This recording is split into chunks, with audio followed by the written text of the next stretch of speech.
अस्सलामुअलैकुम दोस्तों। आज जो चीज़ें हम रोज़मर्रा की ज़िंदगी के अंदर इस्तेमाल करते हैं ये किसी न किसी साइंसदान ने इजाद की होती हैं और हम ये समझते हैं कि जो साइंसदान कोई चीज़ इजाद करता है वो इसके अलावा कोई काम नहीं करता, बस इस चीज़ को बनाने के लिए काम करता है और इसी पर तजर्बात करता रहता है। लेकिन दोस्तों ऐसा नहीं है।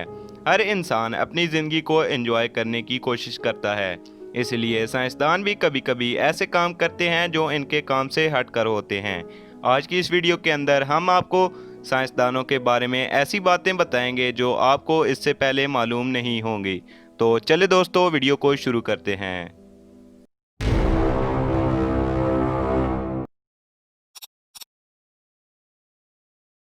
नंबर 1, फिनमैन 20वीं सदी का मशहूर साइंसदान हो सकता है। जब वो लॉस एलमस में मैनहट्टन प्रोजेक्ट पर काम कर रहा था तो इसने तिजोरियां तोड़ना सीखना शुरू कर दिया।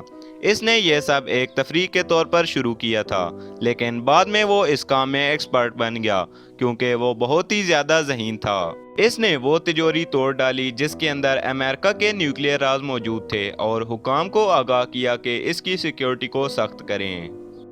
नंबर 2, अल्सर 20वीं सदी की मैदे की सबसे आम बीमारी थी। मेडिकल प्रोफेशनल्स का ये ख्याल था कि ये बीमारी स्ट्रेस की वजह से होती है, लेकिन बैरी मार्शल के पास इस बात के बहुत सारे सबूत मौजूद थे कि ये बैक्टीरिया की वजह से होती है।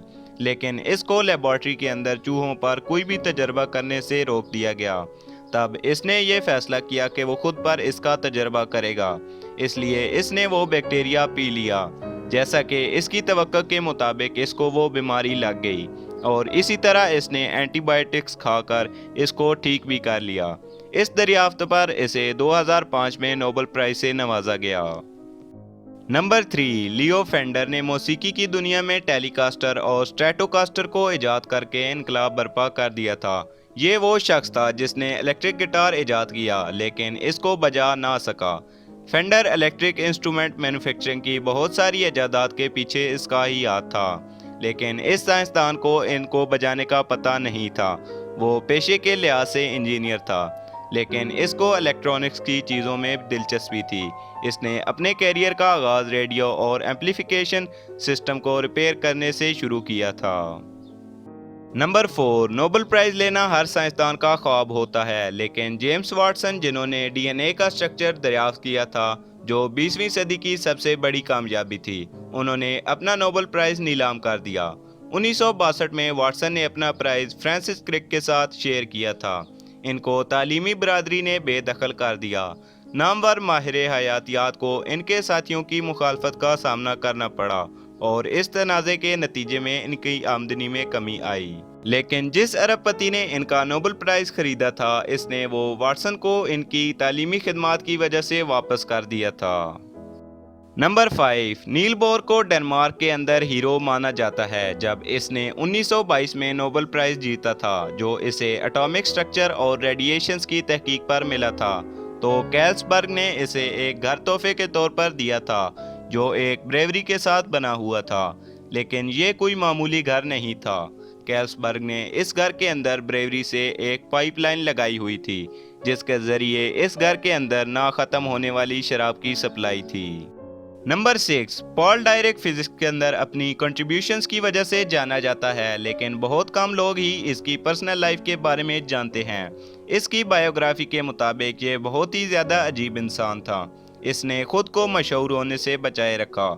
एक मर्तबा फिनमैन ने इसके साथ शर्त लगाई कि वो इससे ज़्यादा चुप रह सकता है। बहुत वक्त गुजरने के बाद जब फिनमैन ने डायरेक को शर्त के बारे में बताया तो डायरेक ने आगे से एक स्माइल दी और कहा कि तुम हार गए। नंबर 7, निकोला टेस्ला ने साइंस ऑफ मैनियक क्रिएटिविटी दरियाफ्त की है। वो अपने काम के साथ इतना प्यार करता था कि अक्सर वो खाना और सोना तक भूल जाता था। टेस्ला दिन में 2 या 3 घंटे सोता था। वो लंबी नींद की बजाय थोड़ी थोड़ी देर सोता था। अब ये तरीका पॉलीफेजिक स्लीप कहलाता है और बहुत से लोग इस पर अमल करके इससे फ़ायदा उठाते हैं। नंबर 8, थॉमस एडिसन जिसने light bulb, motion picture camera और फोनोग्राफिक इजाद किया था, इसने ही टैटू पेन भी इजाद किया।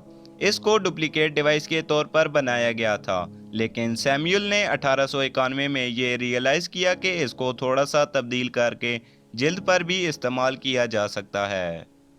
नंबर 9, गस्टेव आइफल, जो दुनिया भर में पेरिस के आइफल टावर को डिज़ाइन करने के लिए जाने जाते हैं, लेकिन शायद ही किसी को पता हो कि स्टैचू ऑफ लिबर्टी का अंदरूनी नक्शा भी गस्टेव आइफल ने डिज़ाइन किया था।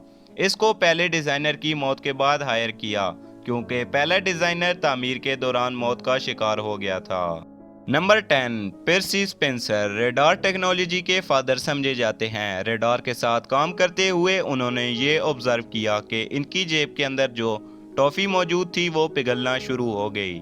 मज़ीद चीज़ों पर तजर्बात करने पर मुस्बत नतीजा सामने आया और इस तरह 1946 में पहला माइक्रोवेव अवन तैयार हुआ। दोस्तों, अगर आपको हमारी वीडियो पसंद आई है तो इसको लाइक और शेयर करें, और अगर अभी तक आपने चैनल को सब्सक्राइब नहीं किया तो सब्सक्राइब करके बेल का नोटिफिकेशन ऑन कर लें ताकि आपको हमारी वीडियो जल्द से जल्द मिल सकें।